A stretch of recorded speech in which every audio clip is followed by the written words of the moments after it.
Hello and welcome to interest.co.nz. I'm David Hargreaves with another of our double shot interviews. Today we have with us Alistair Helm, the founder of properazzi.co.nz, property analyst and commentator.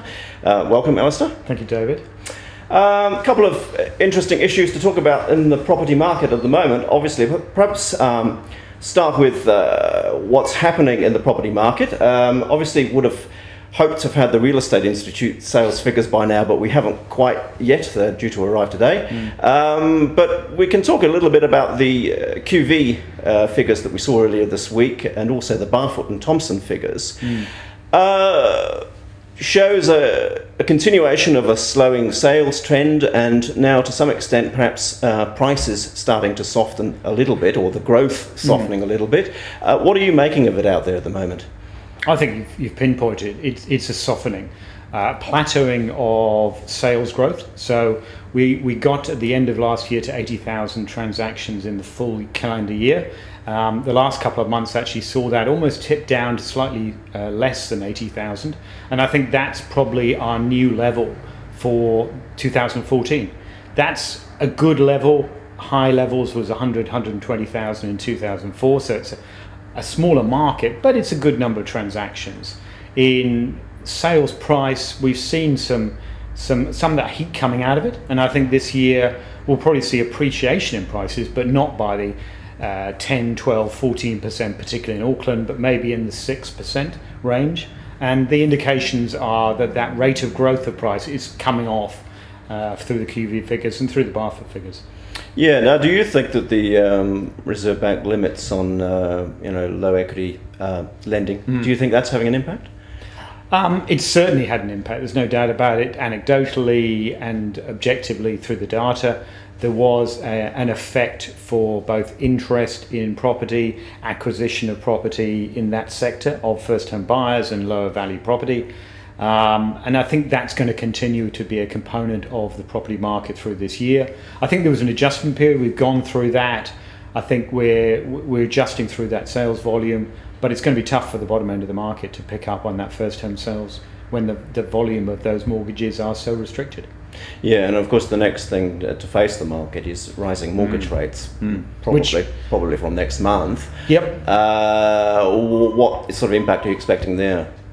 I think it's been so foreshadowed by such a reasonable period of time that we won't see immediate, and we're not talking of anything more than 25 base points at each stage for the next 12 months, which might take us up to 75 base points or 100 base points.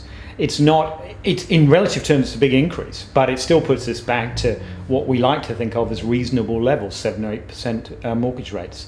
Tough for people who haven't been in the property market for more than 6 or 8 years because they've been used to really low levels, but I don't see a massive contraction as a function of that. So you're really looking at a fairly steady market this year, no boom, no bust, which would be good. as Standard & Poor's say, we don't get hit by an externality which seriously affects our economy. I think the other thing, without being too optimistic, that sense of where the New Zealand economy is going is going to certainly give people confidence and potentially bring in immigration, which puts pressure on demand. There is still a restricted supply, and particularly in the areas where people want to live, which is Auckland by and large these days, and that's going to continue to put pressure on those prices. Now, a somewhat less steady issue in the property market has been the sort of ructions between Trade Me, which of course changed its pricing structure before Christmas for listings, and the real estate industry, or certainly at this point some agencies. How are you reading this situation, and where do you think we're going to go? I read it as an unfortunate situation where the industry really didn't see this coming. They got a little bit caught in the headlights, and they haven't planned for it, and they've reacted a little bit short-sightedly by, in some areas of the country, removing listings from Trade Me's website. In my mind, that's a dumb move. It achieves nothing but probably alienates them from their clients, potentially, as has been commented, leaves them vulnerable to legal action under various aspects of the law. The consumer uses TradeMe. It uses other websites, absolutely, but 80% of the time spent looking at online property is spent on TradeMe. And the consumer is not going to walk away from TradeMe just because some listings are not there. TradeMe still has the bulk of listings and the eyeballs. And that's a consideration that the industry needs to keep in mind. I mean, what about the idea of the industry pushing people more to using realestate.co.nz, of which, of course, you were the founding chief executive, worked there for 6 years. What about the idea that they might be able to push people into using that more? It's a valid and appropriate thing to do. In many ways, the industry should have supported it more in the early years when there was an opportunity to differentiate with TradeMe.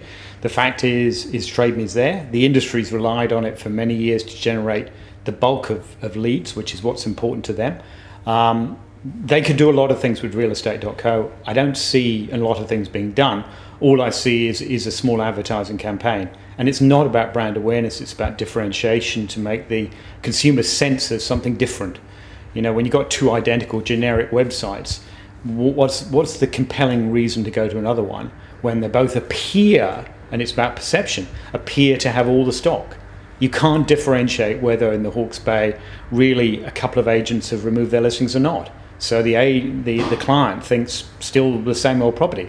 The ironic thing is they're seeing more private listings because they're higher representation, and that could have a consequence of potentially pushing private sales, which would be one of those wonderfully unexpected outcomes least wanted by real estate agents. Yeah, because I mean, we're hearing some talk, and I don't know, the validity of it, that some of the big firms, the big firms, might be considering pulling out of TradeMe altogether. If they tried that, what do you think would be the consequences? I think you'd have very disgruntled clients who potentially would just say, well, I use TradeMe to look for property. TradeMe offers me the chance to list my own property. If you don't think it's a good marketing platform, which I don't understand why you're putting this approach to me, then I'll list my property on TradeMe. I'll either list it myself or I'll list it with your name on it, but I think it's worthwhile. And this is what happened in 2007, 2008, when a number of real estate companies refused to participate with TradeMe.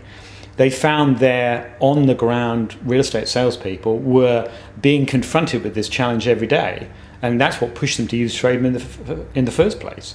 And that may happen again. And that just damages credibility and professionalism in the industry, that the consumer's doing the job that the agent says, this is why you pay me 4% commission for.